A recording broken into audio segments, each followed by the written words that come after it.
Hello to all. I hope everyone has been enjoying their holidays and such over the course of the new year. I'm here today in the Tier 6 Japanese aircraft carrier Ryujo, although we will not be focusing on the Ryujo herself today. I'm going to be playing a series of games. Hopefully we'll get a game where I'm bottom tier in the Ryujo, which is honestly a very potent carrier. And a good representative of the class as a whole. Now, the Ryujo is one of the more powerful Tier 6 carriers, probably the most powerful of the Tech Tree Tier 6s certainly, and even with the premiums in the mix, including Ark Royal and the Eric Lowenhart, still one of the most powerful.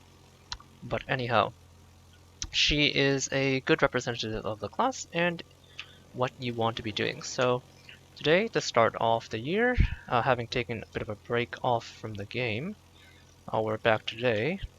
We do our matchmaking check, but we are in a 5-6 matchmaking game, so nothing too much to worry about, really. Just really nothing at tier 5 and 6 that any carrier has to worry about excessively. Scouting with our rocket planes. So today, the focus of the video, to get back into focus, is just what you want to be accomplishing as a carrier. Now, at the start of the game, on a game such as a standard battle, normally if it was domination, you'd be screening the cap. I usually typically go screen the cap closest to me. Now, if you can find a DD such as this Gepard, who did leave as a on, although as a French destroyer, his air spotting is just kind of crap.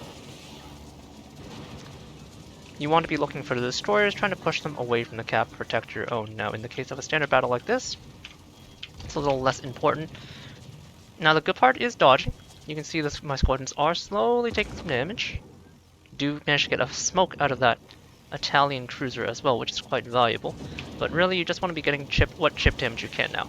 I'm in a unique, or relatively unique scenario here, where there's not too much AA, so I'm able to make multiple harassing passes. But normally, in the vast majority of games, you'll probably have to pull your squadrons back after making one pass. Now in the case of where the enemy destroyer is actually intelligent enough to turn off his AA or he's not French, as was the case here, you might have to work a little harder. So you really want to screen the cap and fly over in a general pattern, approximating where the destroyer is going to be and try and just take a look. If you miss your attack on your first pass, that's not a big deal. You might end up not being able to make an attack at all, depending on how unlucky you are. Now, if there's no cap like this, then that's obviously a little less important, but a good rule of thumb is to just look at your own destroyer as they approach the cap, and that should give you an approximation of how close the enemy destroyer could be if they rushed the cap. I'm going here with torpedo bombers, looking for targets, continuing to harass the ships that push up, not looking to go too deep. Now, there's this Koenig, which is obviously much more vulnerable, but I'd much rather put damage onto that Gepard. Now, I didn't make a wide enough turn to go onto that Gepard again, so I am going to actually expend this drop onto this battleship. But overall, your goal should be to eliminate the destroyers first. Do not get a clean drop on that battleship. You can see the Kate torpedo bomber is quite nimble, at least in terms of maneuverability. Let's try and get a good lead here onto the destroyers. Now, IGN does have access to HE rockets, but overall, your torpedoes are an excellent weapon, so you can use torpedoes to hunt destroyers in any of the carriers, really, but the IGN torpedo bombers and the German torpedo bombers are best suited for it thanks to their faster torpedoes. Enemy is harassing my Toronto, but you will note that I'm not going to even bother dropping a fighter over him. There's only 2 planes left in the squadron, one of which got shot down, so it's absolutely not worth expending a fighter, which is probably not going to be able to intercept aircraft. Really, when you're expending fighters over allies, you want to make sure that the squadron you're defending against is at least 2/3 full. Anything on their last attack run is not worth spending time on. Now I'm using the dive bombers. There wasn't necessarily a good target to go for with dive bombers over there in that cluster, so I went over here. Now, there are cases where you're going to reach for the same squadron over and over, but in the average game, where you're just looking to impact the game in a standard fashion, so outside of the competitive sense, so we're talking random battles here, you want to cycle your squadrons. And what I mean by that is that when your squadrons are full on your deck, I'll show you my reserves in a second after this attack, you want to make sure they have time to recharge. Oh, a bit unlucky there. I'm going to just recall there. I typically will not attack with the last few planes in the squadron unless I can guarantee that they have enough health to make that attack or I really need a target dead. So if I hold Alt here, you can see that 11 just ticked to 12 right there. My rockets are now full. So now when the squadron is full, the regeneration that occurs for your squadrons actually stops ticking. And so prior to taking out my dive bombers just then, you will note that I'd only used my rockets and my torpedo bombers, which means I was at a full 12 out of 12 dive bomber reserve, which means they weren't regenerating. So as a result, in order to cycle my squadrons, I went over to the dive bombers even though I hadn't particularly determined a target to attack yet. I went over and cycled onto the dive bombers and made an attack with them just to make sure they're getting some regeneration and getting the most out of my carrier's entire kit as a whole. 2 clean hits onto the battleships here. You can see landing hits on battleships with torpedoes is fairly easy, especially with these potent IGN torpedoes. Oh, I thought that guy was actually going to beach there and I was going to miss as a result. This Pietro, you can see me making multiple passes over because his AA is fairly mediocre. Broke his engine here, so I barely need to lead at all. Can go back. Now remember, I do have full rocket squadrons, but rockets are not a particularly effective weapon against an armored battleship like the Pietraveliki, so I am going to reach instead for the dive bombers. But I am looking for an applicable target. As this goes on, of course, I'm going to move my carrier forward. Now, the Ryujo has an excellent concealment. I don't have concealment expert on this particular captain, but even so, 9.6 kilometer detection means you can play quite aggressively with your hull. So you want to make sure you minimize your overall time to target. Now I can see I pretty much won on this side, which is why after taking out that Gepard, I basically swept into the center and now I'm sweeping into the north. Follow your team as closely as possible and play in as aggressive a position as possible. Now in these low tier maps, you can come under threat from destroyers kind of getting into the back line. This is a very small map. The Ranger and the Ark Royal in particular have trouble with that. But for the Ryujo, with its excellent 9.6 kilometer detection at maximum, this is less of an issue, and you can quite easily slide in. I'm going to try and get the drop as low over the water as possible, very thinly armored Marblehead of course, which is in Omaha. You can see his fighter, which he launched late, failed to latch on, and so I actually do have the capability of making another pass. So he's going to either turn out to dodge those torpedoes, which are surely spotted, or in. Looks like he's turning out, but I think he's dead. So I'm actually gonna just recall and see if I can escape. Queen Elizabeth, 26mm plate. You need to know your penetration values. 28mm on my rockets that Marblehead did end up dying, and my squadron escaped mostly intact before the fighter could tag on, even though they locked. So now I can cycle my squadron. It's a pretty straightforward game, very stompy. It's hard to get a even game these days, unfortunately. But this game fairly straightforward in terms of targeting, kind of just sweeping our way through the game once we picked up that Gepard kill down south. So here, with my rockets, I'm obviously not going to be able to cripple something like a Queen Elizabeth, but I can try and get a fire. He is the closest target to both myself and my allies, so if I can force a damage control, then I should be able to allow either myself or my allies to inflict large sums of damage. Targeting the superstructure, he does have belt armor which will resist my rockets. I could go for the bow. You can see he's less saturated there. Note that rockets are precise enough that you can make some precision attacks. 2 planes left, not going to bother. The Queen Elizabeth, while not having fantastic AA, does still have some. And you can see I did manage to force the DCP, which should give my New Mexico a bit of an edge, although he should be firing armor-piercing rounds more than likely. I can, however, now follow up onto that same target. So once I've marked out a target with dot damage by scoring a fire and trying to force damage control, I want to go after him with my dot weapons. The only other dot weapon I have that's not a fire on the Ryujo is my torpedo bombers, lacking high explosive bombs.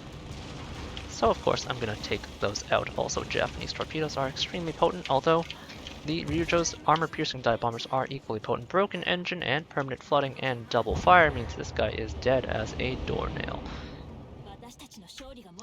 6 planes left in the squadron. Do need to be careful. Now normally I wouldn't recommend pushing quite so aggressively, but obviously you can see we've kind of been killing everything in our path. This guy's turning, so you want to wait for the turn. This is more of a mechanical gameplay decision than a macro level decision, but this game is so one-sided that there really isn't that much to do or say about it. Just gonna recall there, And I can pull my rockets. Now, the rockets are obviously not the ideal alpha weapon. Enemy carrier goes down. But he did launch a fighter, and I don't really want to throw planes in. It's not particularly important in this case because the game is Giga 1, but I can obviously throw these planes in and clear the fighter while using planes that I don't have a high value in. In this case, because he's so close to my allies, my allied New Mexico is actually going to clear out that fighter plane. So he's going to turn, it looks like he's turning outward this way, so follow the turn. Don't fight people's turns. Follow along on the outside. Don't fight on the inside curvature, because that way you will get better angles. Now this guy apparently decided that dodging wasn't even worth his time after a bit, and he's going to clip a torpedo and the game's going to end. But obviously, in this top tier Ryujo match, there wasn't really too much else to say. Pretty devastating ship here. 12 torpedo hits, 87,000 damage with a Confederate and first blood. 6 bombs, 5 in caps, 1 kill, 2 fires, 3 floods, 2 citadels, and 34 rocket hits. At this low tier, the Ryujo is definitely a monster. Unsurprisingly at the top of the scoreboard, although you can see from the game it was not particularly close. If we go to our munitions, you can see fairly good mixture, but for every carrier you want to identify what is your primary armament. For the Ryujo, it's your torpedo bombers, and unsurprisingly, the vast majority of my damage did end up coming from torpedo alpha. Now, some carriers will be more focused on damage over time effects, a la the British, but honestly, most of your damage will come from your munitions alpha damage, so it is important to know how to use each of your munitions. In the case of the Ryujo, if we go back into port, the only penetration values that you need to know are on the rocket attack aircraft. They have 28mm threshold of armor penetration, which means until you see tier 8s, you can basically penetrate the plating of most targets. Of course, if you hit battleship turret barbette or battleship belt armor or even cruiser belt armor, they will shatter those rockets, but for the most part, you don't have to care too much. Now, you used to need to know the shape of the ellipse of the carrier you're playing as well, but that's, again, not as relevant. That game obviously was a bit straightforward. We just focused down the destroyer, which was the only real threat to my allied surface ships on that bottom flank, and then we proceeded to just kill our way up north. Not a very complex game, but that's standard battle and steamroll games in a nutshell. Just a quick once over on my captain build. I am running a 15-point captain from the looks of it. I could push this to 19 quite easily and take concealment expert, but really the only basic points the Ryujo really wants is the first, is it 9? No, it actually is 13. You can get away with running your core 9 only, so that's air supremacy into plane speed into and aircraft armor and survivability expert. But if you can afford it, going to 13 points for site stabilization is quite valuable. Now, if the upcoming carrier changes, or sorry, captain rework changes, things will differ quite substantially. But as of right now, this is a fairly standard build that works on pretty much every carrier in every carrier line. Some lines will prefer a slightly different build, but if you're unsure or if you don't have any playstyle preferences and you don't want to specialize, or if you don't want to really think about it, this 13-point core carrier build can be used on essentially every carrier. Modules is a tier 6 carrier, so you don't have to worry too much, but do note that I'm running torpedo speed in lieu of taking the 2-point torpedo acceleration, and as a tier 6 carrier, I'm putting my health onto my primary squadron, in this case the torpedo bombers. If you're playing the Weser, the German armor-piercing dive bomber focused carrier, obviously put that HP onto your dive bombers. They spend the most time over the target, or pseudo dive bombers. If you're playing the British Furious, then you can choose between the torpedoes or level bombers, depending on your playstyle. If you're playing the Ranger, typically put that HP again onto the dive bombers. Ark Royal torpedo bombers. Erich von Lohenhardt, probably dive bombers. That sort of thing. Alright, well, we're top tier again. We're against an Ark Royal. It is at least domination this time, however, so with several destroyers on each team, so I can at least go over the prioritization of targets in a general game. Now, during the interlude, before we move up, do note that I prefer to move my carrier up about 5 kilometers. I don't like staying where I spawn. Now, do note that by moving your ship, you will be exposing a bit of broadside, but it is typically not a problem as long as you're paying attention to when and where you're spotted. Pressing tab, launch my rockets while pressing tab. There's usually nothing to see in terms of targeting on my first few seconds. In terms of mechanical stuff, just drain your boost bar if you're using rocket planes. It's going to refresh before you reach the target anyway.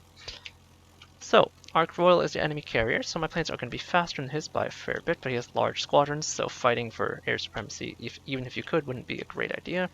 New Mexico, Koenig. Do note the Koenig's going to have much more armor to resist your rockets than compared to, say, in New Mexico. Nuremberg, Makarov, two Nurembergs basically. Omaha, Exeter. The Exeter actually has fairly thorny Tier 5 AA, but you're still your Tier 6 carrier. And then 4 destroyers, of which 3 have smoke, including an extremely potent kamikaze. The smoke isn't particularly potent, but the kamikaze itself is. So I'm screening the middle cap first. I did spawn center. So I'm going to just check the common entrances first. Now I don't expect to necessarily find someone, but really where I want to go is toward the caps where my own destroyers are gravitating. I want to protect them, or at the very least offer what information I can. Whether or not random battles players will use that information is entirely up to them. There's that Gallera. There's a Makarov as well. Now neither of these ships have heals. We're at a tier where anything outside of a battleship having a heal is quite rare. I do flub my drop, not having entered at a very good area. Now there's probably another destroyer there contesting my Fubuki, but this Gallera is spotted and quite large, so I'm going to go after him. As you can see, there is some significant AA fire here. You managed to score 4 rocket hits, sorry. But that's going to be about it. No point going for any further attacks.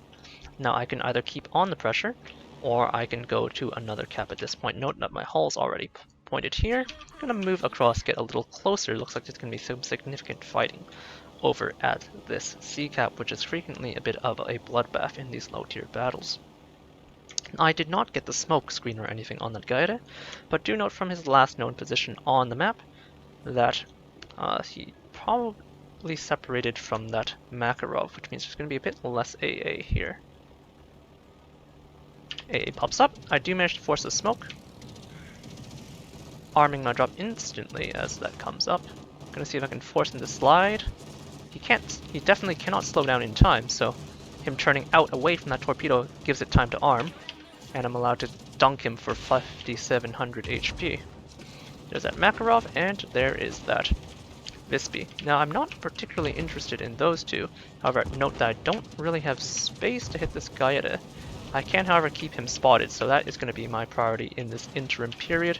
He's dueling as well with my Fubuki, so he's almost assuredly dead. I'm just going to keep him lit up. I'm taking extraneous damage here, like I'm not going to be able to deal any more damage to him, but that's just something that's going to happen. Going after the Visby, slightly more difficult target than the Makarov, but also a slightly more important target. Looks like I missed, which is unfortunate, but that's quite alright. Following up with the rockets, now remember what I said about squadron cycling, but do note that there's only 2 Nuremberg hulls and a Visby on this side that I'm trying to focus down, make sure I win one side at a time. Now as a carrier, you can either reinforce the weak side, which is far more difficult and requires a little more finessing, or you can do the more default pattern and reinforce the side that you want to win, or that is winning. Makarov in a pretty awkward position here, so I'm actually going to ignore the Visby and put pressure onto him. I don't really want to go into stacking AA, even if it's just a Visby and a Makarov, and that guy got a fighter, so might as well just put some pressure on. This is going to dent my rocket plane reserves, which already obviously suffered from that first flubbed attack on the Gallera, but we did end up getting a guy to kill out of it, so it's still worth it, shall we say. Ark Royal does decide to dunk another fighter out, so this is going to prompt me to do a pre-drop. When I don't think I'm going to make more than 2 attacks, or maybe even more than just 1 attack, I'm going to just remove some planes from the equation, no need to risk them with flak buffs. Want to keep applying pressure. Now do note that 2 AA bubbles are now stacked, but they are in a rather risky bottleneck. This Makarov reversing out into a rather awkward position. Gonna attack this other Nuremberg. Just make sure we get equal resets. Dropping from pretty high altitude, and as you can see, if you drop from higher altitudes, it can be a little difficult to get the attack. Don't think I'm gonna make that roundabout turn. Enemy team does manage to secure the cap in spite of several of my ships being there bombarding them. so that's a bit of a tragedy. Now this Nuremberg coming out is going to be quite vulnerable, so I want to help my Emerald keep him from potentially getting torpedoed, make things as awkward as possible. Two fairly thinly armored ships here. I'm going to my attack out quite far. He's going to turn out, so I'm unlikely to hit this attack, but I can make things awkward for him at least. Force him to turn away. I'm going to let those arm out there, see if he lets them arm in turn. If he doesn't turn enough, he's going to take one, and indeed he does. That's probably going to force a damage control. My Emerald gets a nice slap into him. He did drop a fighter, but now I can actually potentially kill him. So if you're going to be able to guarantee a kill by making an attack, it is okay to expend planes. Those are unlikely to make it out. The Visby is now the closest threat to me. Torpedoes are in the water. We're going to drop a Nuremberg. Note that this game is going a little more slowly than the last one. Visby is now my closest threat, so I do want to screen him off, especially from my battleships. Visby can be a bit of a hassle, as most unspotted destroyers are. AA is popping off. Looks like he is just slinking around in this corner. But as a carrier, I can deny him his invisibility. It's pretty straightforward here. My hull's in the area, of course, so I'm under threat from him. So I want to apply as much pressure as possible. Even if I cannot kill him, I do need to keep him lit up and pressure him to force him away. Aiming ahead there, in terms of a mechanical lead, you can see when I'm spotted, I'm going to take some fire.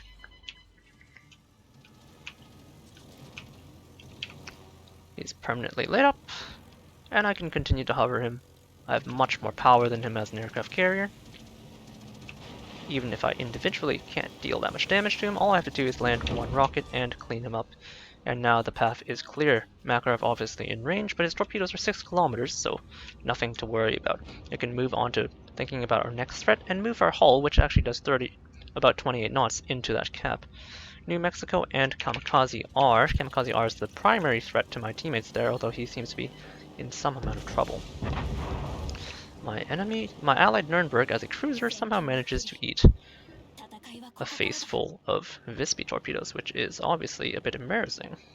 And Kamikaze, as I mentioned, is a pretty key threat, so I'm going to fly over to him with the torpedo bombers. He currently is taking fire, but if he does go down to my allies before I get there, then I can just turn onto the New Mexico, who is full health and quite nearby. As well, I can see my Queen Elizabeth taking some amount of fire from the Ark Royal, so I can deter him somewhat. Although he seems to have deterred himself by shredding his squadron. My teammates seem to be having some trouble dispatching a 100 HP Visby, so I'm just going to continue flying toward him until he dies. Note that he went completely dark. He managed to somehow win a gun duel with terrible Kamikaze guns. So it's up to me to finish the job. He either beaches or he takes torpedoes here. If I aim properly, that is. This is a bit of an underlead. Those probably would have missed. But I am able to spot him, more importantly than anything, for long enough for my allies to finish him off. Turning onto this New Mexico, who's moving rather slowly. You can see that smokestack. Now remember, you can't binocular as a carrier player, so you're going to have to get used to using those smokestacks to mechanically get a good idea of how fast that surface ship is traveling. Making a quick loop.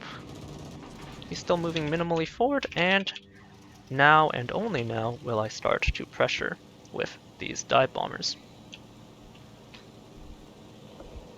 There haven't been any applicable targets. My carrier is currently taking the cap.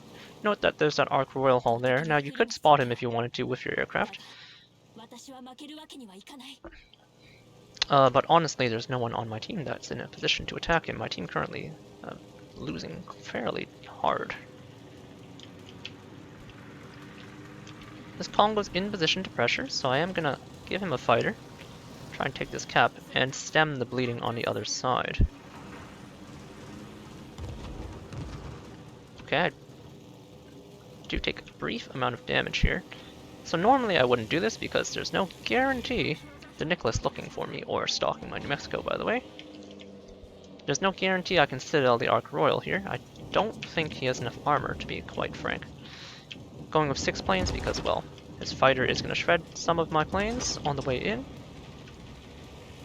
This is why you moved your carrier hull, by the way, because if people reach you, well, you're gonna have a bad day. Only 2 penetrations, pretty much what I expected. It's gonna go around the world, by the way. Just keep running from that Nicholas. My allied Congo is close enough to have shredded that fighter. Enemy carrier is gonna drop his level bombers on him, but his level bombers are honestly not suited to dealing with battleships, so outside of getting some fires, it shouldn't be too much of a problem. And now it's me and 2 battleships, and my 2 caps, most importantly, versus all of these guys. Note the arc roll is fairly potent. Try to avoid as much torpedo bulge as possible. Normally this would not be the play, by the way, but in this particular situation, okay, you can see me failing to arm the torpedoes properly.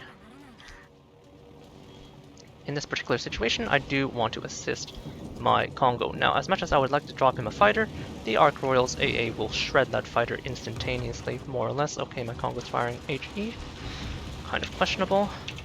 Should be a kill combined with the Congo's secondaries there. I'm gonna start moving on to that Exeter. And at this point, I need to keep myself close while still harassing. Now, my reserves are a bit lit. 4 planes returning, I believe? 3 planes returning, so not exactly at full reserves for anything other than the rocket planes, so I do have to be a bit careful. It's going to be me and this Congo versus the vast majority of the enemy team. He is actually fairly high health though, so I cannot guarantee that I'm going to be able to stop the Nicholas from killing him, but what I can do is try and stop the Exeter from torpedoing him. You can see he fired, so he's just secondaries now, so if I can clean him up... Uh-oh, he didn't dodge those torpedoes very well. He's going to be taking a faceful. Exeter won't be able to kill him thanks to the lower alpha, but I can spare him a reload salvo. And now I'm going to start working on the battleships. Now, the Koenig is slightly lower, but the New Mexico is closer, so I'm actually going to favor the New Mexico.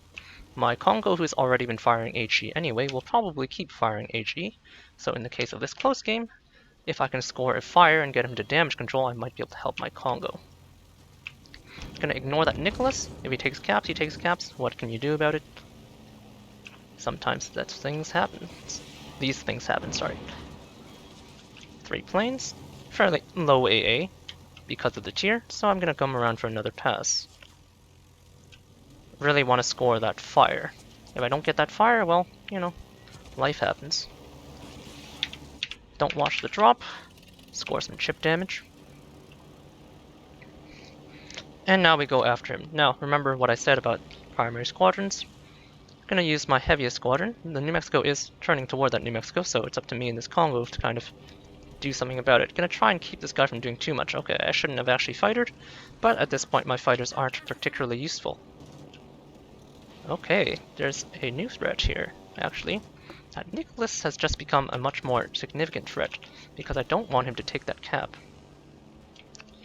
So having managed to spot him out, we're going to try and dissuade him from going in. Holding down the brake, in terms of mechanical play, probably going to miss. I want to see if I can get him to turn outward away from the cap, however.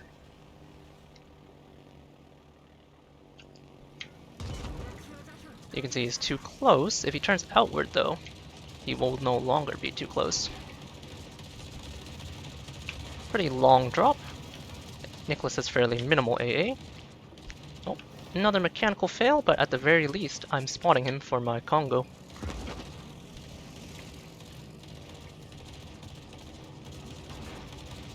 Give him a fairly good lead this time. Oh, time to move my hull, and there we go. There's my Kraken.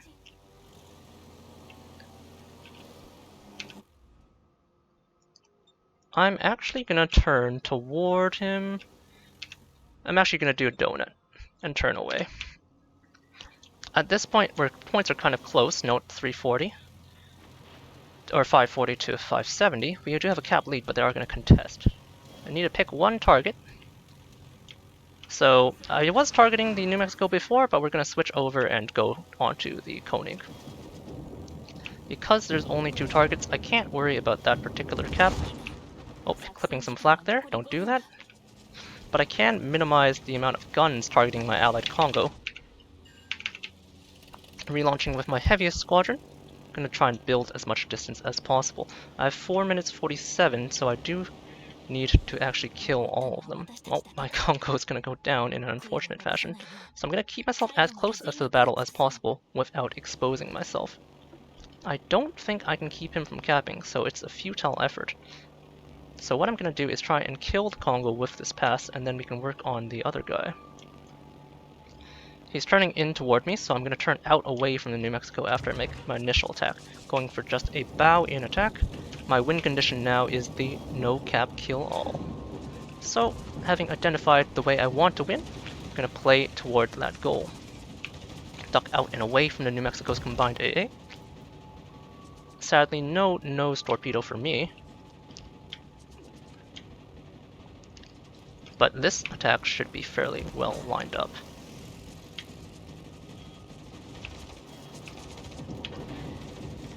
Gonna see if I can squeeze in one more torpedo just because I want to try and guarantee a flood. There's a hit there. Even one torpedo here from this awkward angle will be sufficient for my tasks at hand. Remember, alpha damage is the name of the game. Even if I get shot once, as long as I don't get one shot, it's fine. 3 minutes to kill on New Mexico. It's going to be a bit of a tough call, but the win condition is still on the table. I need to kill both, might as well go for the one without damage control. Now each bomb on the Ryujo hits for 6,000. Now I could go slightly wider to avoid the flak put out by the New Mexico, but at this point speed is a factor. So you need to know when not to sacrifice planes and when to sacrifice planes, dropping from as high as altitude as possible, but his heal does manage to save his life. I had forgotten that the Ryujo got slightly nerfed, along with all other AP dive bombers, and the bombs now hit for 5,000 instead of 6,000. So sadly for me, no kill there. Have to waste some extra time, dropping another round on him. Another Citadel. Fairly confident I can do it. Can I kill him in 2 minutes 25? Probably not, but we're going to try our best. At this point I'm going to charge him. Want to minimize the amount of time that my carrier spends flying toward him. Need to attack from the right direction. Do note he's beside an island. Now this is where bleed damage would be nice, but sadly we didn't get any of that bleed damage earlier, and he's still fairly high in health. So, gonna attack first on the nose. Don't have a very good angle of approach. He is fairly fat, and he has a good amount of torpedo bulge. Gonna fly through this flak puff. Even if it clips me, time is the factor that is most deciding in this fashion. Can't get a clean hit. Don't have the right angle. You can see which way he's turning. Follow the turn. Keep going for those single hits, and now, having finally secured a good approach angle, hopefully I made a wide enough turn. Might not have. Doesn't look like it. Gonna go for 2 more hits. At this point I'm quite close enough, so I'm gonna slow myself down.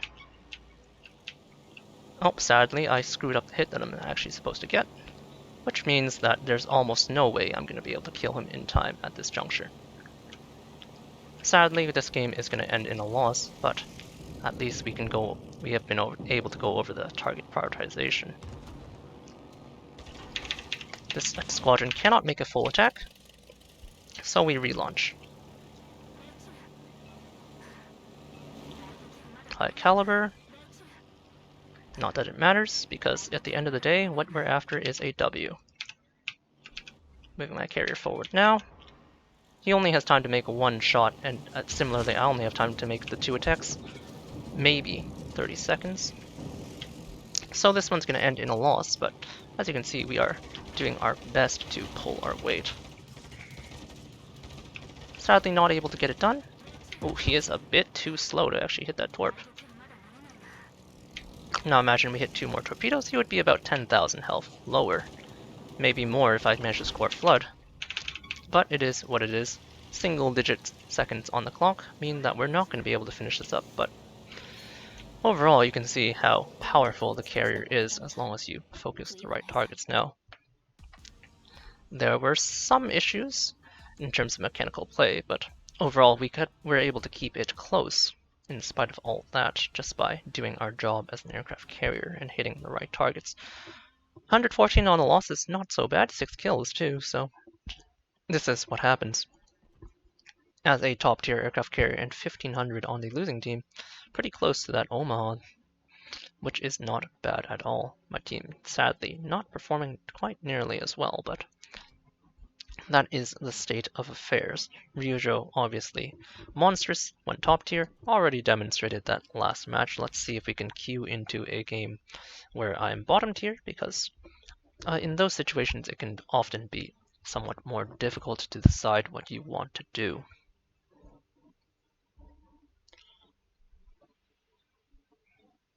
In terms of my thoughts on that game, torpedoes not the cleanest. Maybe if I dispatched some targets a little faster, might have been able to do a little more, but you saw how I did initially focus on the destroyers, but I outlined those later situations where focusing destroyers was no longer efficient. If you recall, remember that Nicholas in the north, for example, he was so far away and not really a threat I could really devote resources to, so instead I sent planes after the 2 cruisers marauding my New Mexico instead, due to the changing situation. So when you play an aircraft carrier and you have such a command of the battlefield, being able to attack positions at will, thanks to the mobility of your aircraft, you do need to be very critical when it comes to making decisions. Also note that I played along my flank that I chose to put my carrier hull on, and I basically spread my influence from there, basically trying to make sure that I was always just attacking the closest possible target to me, and that that closest possible target was the priority target in that particular situation. Just keep that carrier hull chugging along. Alright, not quite the tier 8 matchmaking I asked for, but 5 to 7 matchmaking is still a bit of an improvement, so there are some AA threats to Colorados and Gneisenau's being a little more thorny. The destroyers, on the other hand, nothing to write home about, and same goes for the cruisers. An enemy Ryujo on the other side with a Queen Elizabeth and Warspite in this division, so when you have battleships and carriers in a division, just be aware that they might try to kill you with their spotter planes, so just be careful of that. It's standard battle again, so unfortunately no caps to push people out of, so when there's no caps, you can de-emphasize the battleships somewhat. Oh, sorry, did I say battleships? I meant destroyers. So I'm going to be less focused on destroyers and more focused on just killing my way to victory, because it is, again, of course, a standard battle. It's just the nature of the game.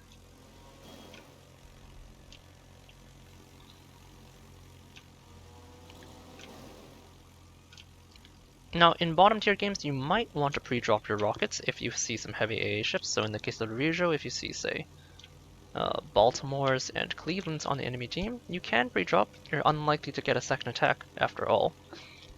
But as long as you're picky with your attacks, you still might be able to get 2 attacks off. Now remember, when you're using your munitions, you want to try and expend resources even if you can't get kills. Ships like these rocket planes, oh, I'm gonna definitely miss this, but because it's just a Nicholas AA, I'm just gonna keep this squadron in tank so that I have an extra plane to work with. So when you're selecting targets, you want to go after things that don't heal. So going after battleships with rockets, for example, is extremely inefficient because, well, they have a heal, like I just said. You want to go after things that don't heal. A bit underled because I screwed up that first drop, going in blind. But even just keeping him lit is good enough. And even if I don't get too much more damage, if I can force an American smokescreen out of him, that's not bad either. Now, instead of holding the drop there, even though I could get a better drop, it was obviously at a very terrible angle. Note, right now I'm fighting against his turn. He's moving toward me, which means he's moving his broadside away from me. And so as a result, in order to get the correct angle to approach from the side of the ship, I have to make wider and wider turns That's what I mean by fighting the turn. So that slowed me down quite a bit. I am able to get an extra 4 rocket strike out of it, however, so I'm not too unhappy about that. 5,000 overall damage onto a 13,000 HP Nicholas is a substantial amount of hull damage. Nai is now over there with a Tronto and an unspotted Warspite behind. Now I could attack him again, but do note his position on the border. Not very useful. Moving forward again somewhat. Now these guys are the closest targets in the center, but note they're also quite distant. Colorado also is somewhat attractive because he's isolated, but again he's full health, so... Oh, don't want to take extraneous damage. Asteris does go down, and of course there was an Alba with that guy. So now it doesn't look like I have any great targets.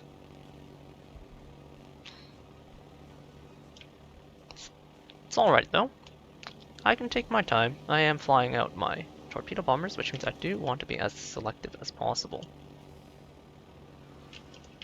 Maybe I can get a hit onto the Alba. They're both turning bow in toward me, which means this attack is unlikely to be particularly successful. Alba drops a fighter, so I can at least get a fighter out of him, and just swoop away unimpeded, more or less. You score a flooding and a torpedo hit onto the Colorado's nose.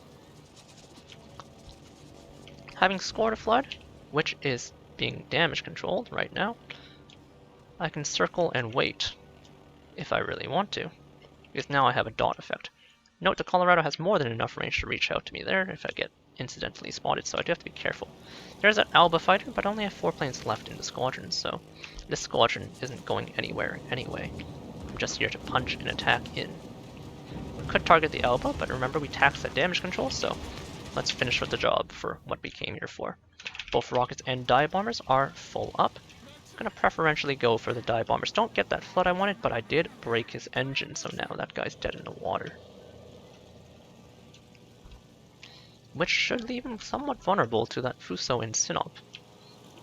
I could continue on to him, but he's honestly not that attractive of a target, especially with dive bombers. I traded Furutaka for the Nicholas in the north, so the enemy is now stripped of eyes. That didn't have too much to do with me. I did harass the Nicholas initially, but anything after that, you will note, is just all my teammates having received extra information early on. Over-penetration, which is what I anticipated would likely happen. Oh, we tagged a fighter, so we gotta hurry this one up. Just sling these out and see if we can get that out. And we do score Citadel. Not a priority target on either of those cases, but just nothing to attack with those particular squadrons at that moment. So you have to know when to just give it up and let it go. Königsberg fighter will expire by the time I reach him again, and you will note that he is now my closest target. Nothing in particular is a priority because, again, it's a standard battle, which removes some of the urgency from the game, so you can really just attack targets as they present themselves. You can see the enemy team kind of pushing away. I'm not actually sure I'm going to have room to attack the Königsberg. He is kind of turning in as well. So I'm going to try and pull alongside. That Colorado that I crippled somewhat with by breaking his engine, managing to blast my Galissonière to pieces. He's turning. Not sure I'm going to be able to get a good hit. Now this turn does take me into the influence range of the Warspite, but the Warspite's AA is not particularly impressive. I should cycle onto my rockets sometime soon, but this Nuremberg, or Königsberg, sorry, tier 5, not tier 6, is still quite vulnerable. You can see that fighter cleared itself out of the way, and he's in a position where he cannot easily maneuver in the open water. And with his minimal cruiser torpedo bulge, it's fairly easy for me to cripple him. To a point where I can probably kill him. I am going to squadron cycle with rockets. You can see that Nai's now pushing.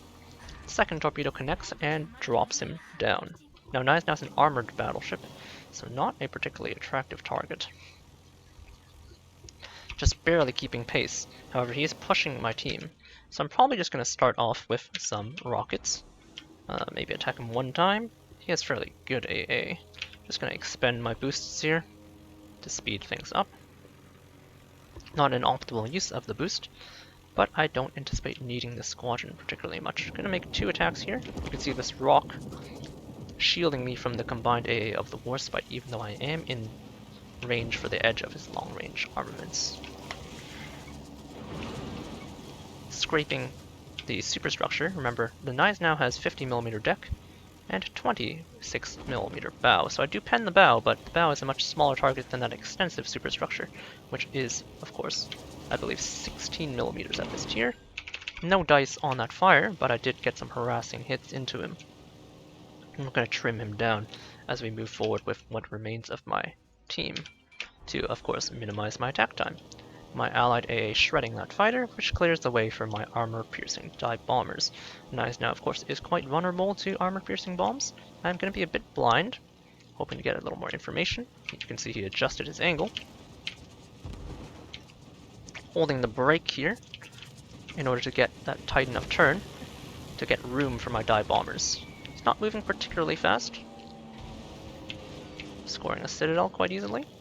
He's going to turn to nose in toward my teammates, hovering inside that AA radius. Now I could attack the Colorado as well, but he's a bit further, and he's not the immediate threat to both myself and my teammates. So I'd rather attack that target that my teammates are already focusing. Another citadel. My Synop sadly does go down to some HE fire. Knives now cresting the corner. He's going to eat some torpedoes from my allies, looks like. So I'm going to join in on that torpedo party. He's pretty committed at this point. Looks like he's trying to stop. Don't think he's going to get there. He's going to take another 10,000-ish from me, from just this torpedo strike. And now we know where he's going. He's going to guarantee this kill. Now this Sharnhorse could probably easily kill him, but just in case. You never know. Just going to recall. It's a Warspite at full health. Push a little more forward, and the Sharnhorse does in fact kill him before my torpedoes can connect. But we're keeping it close. Oh, I'm going to glide actually here because you can see the rest of the enemy team is over there, so moving to the position I just indicated on my minimap here should shield me from the vast majority of battleship fire while allowing me to stay quite close. Torpedoes ahead. Well, that's not great. Probably Knives now torpedoes or allied torpedoes of some sort. Let's see if we can break this engine. Dropping from high and above and aiming to the pretty high. Not able to get the correct lead. You can see him turning, which is why I'm turning this way to follow into the turn. If he continues to hold the turn angle, then he's going to show broadside, so I'm expecting him to straighten out, which he does. Allowing me to go in for a rather easy strike, dropping from pretty high altitude. Try and get some citadel hits, but you can see the Warspite is a fair bit more resistant to citadels than his comrade Knives now. As a result, we're going to reach for these torpedo bombers. My rockets are once again full, and the Warspite is actually fairly vulnerable to overall penetration damage from the rockets, but we'll start with the torpedo bombers because it's a better alpha weapon. And as I iterated in the first match, alpha weapon is the most important feature. He's also already on fire, apparently.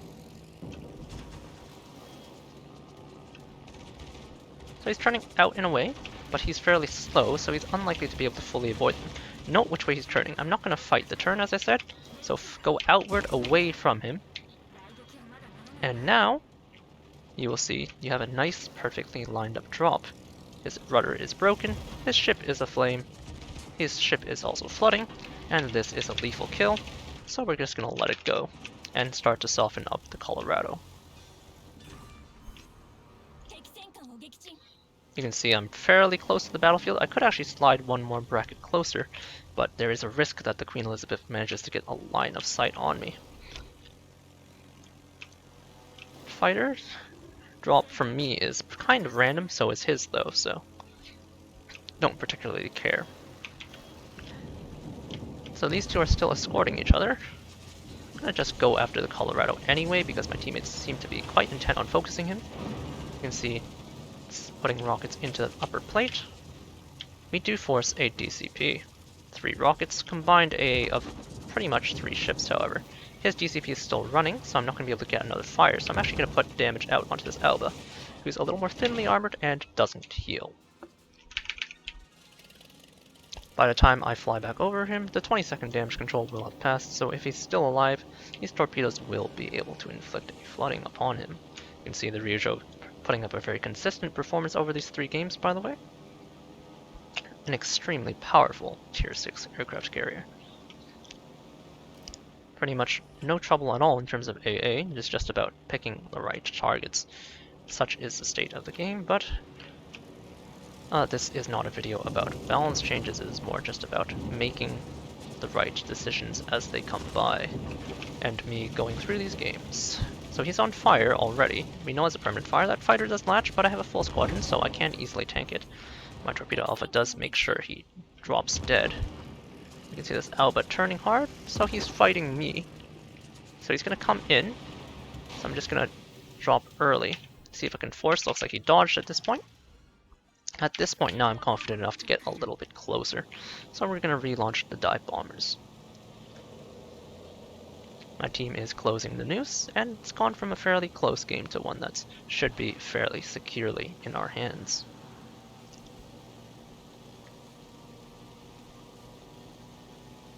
Their enemy carrier has never been spotted, though I do know he's somewhere in this area based on where those planes are coming from, attacking that Fuso. Now, as I mentioned, the Warspite, which is a Queen Elizabeth class battleship, not that easy to citadel with the Ryujo. You need some altitude, but you can do it with that altitude. Breaking an engine here should force a damage control. Just gonna go for the Queen Elizabeth here because she's less nimble. Oh, you can see that smoking smokestack means his engine remains broken. He's opted not to repair, which means he's gonna be dead in the water, scoring another Confederate as we hit 6 digits. Pushing toward the targets again, as I mentioned. No citadels on that pass, even though it was about the same altitude, kind of showing off the inconsistency. So his engine's either broken or he DCP'd, one of the two. You can see my reserves are finally getting a bit lit as I repeatedly reach for them in short order. Now while it would be nice to dispatch this Alba, my battleships can very easily kill him. So we're going to continue on to this target, which probably doesn't have its DCP. You can see he's moving again. His engine definitely didn't repair itself in that time. Gonna recall because there's a fighter, so that attack's never coming off. Scoring 2 torpedo hits quite easily.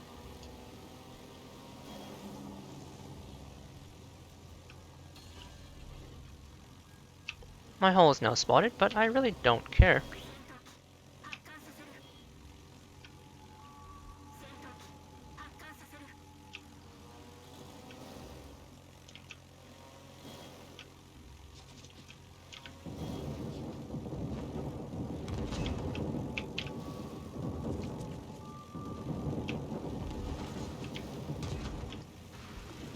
Flying through some fairly thick flak. The Alba is a better target, but again, we're still trying to tax a DCP. The Queen Elizabeth is the one who's under fire and can't escape, and the Alba does not frighten me in the slightest.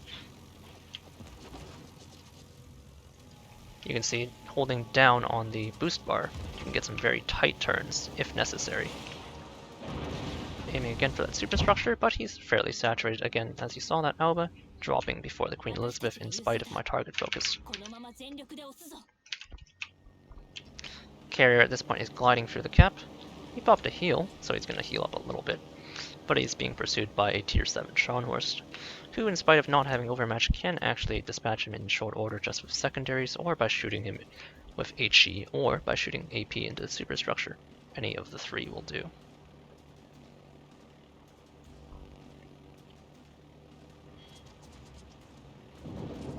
As fate would have it, however, I'm gonna just make sure this guy drops. I've already started moving my hull in the anticipated direction of the enemy carrier, however, just in case. He does drop. Carrier should be in this corner based on the fact he's not spotted. Not a recommended spot. I would have probably been up around here by now, if you can see where my cursor is. But many carriers do make the not lethal mistake, but terrible mistake of driving themselves into a corner without reason. The only time you should end up in a corner is when your entire team folds before you and you just have to turn back south. Remember, as I mentioned, the first thing you should do at the start of the game is just move your hull forward. My planes are now spotted, so I know he's close. And there's that carrier hull. And the Ryujo has a fairly short air spot range.